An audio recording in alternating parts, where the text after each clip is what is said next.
សភាពនេះមកសោភា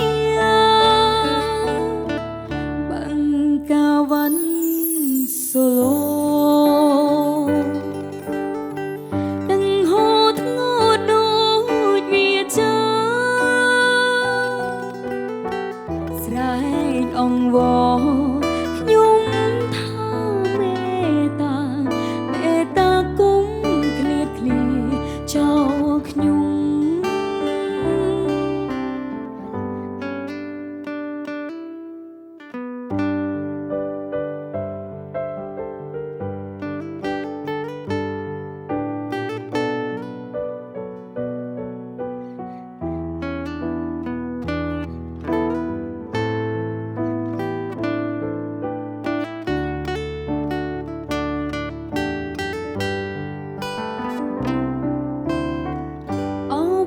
កាវ៉ាន់សូ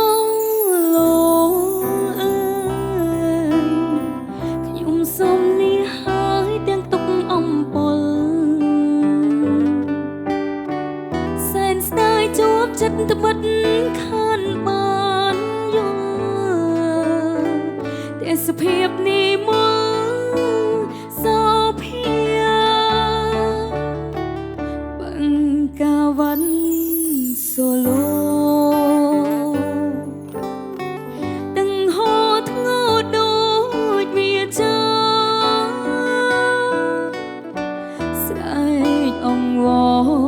ខ្ញុំថាមេតាគុំឃ្លាតឃ្លាចោលខ្ញុំស្រែកអង្វរខ្ញុំថាមេ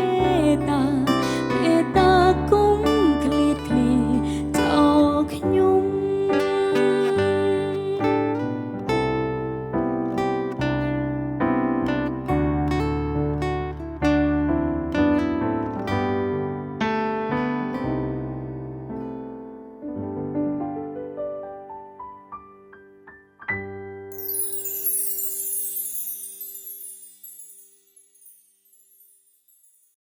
ភេសជ្ជៈបើកម្លាំងគ្រុឌទទួលយកធម៌ពលជាមួយគ្រុឌភេសជ្ជៈកីឡា V Active ជីវិតកាន់តែរីករាយកាន់តែរស់រវើក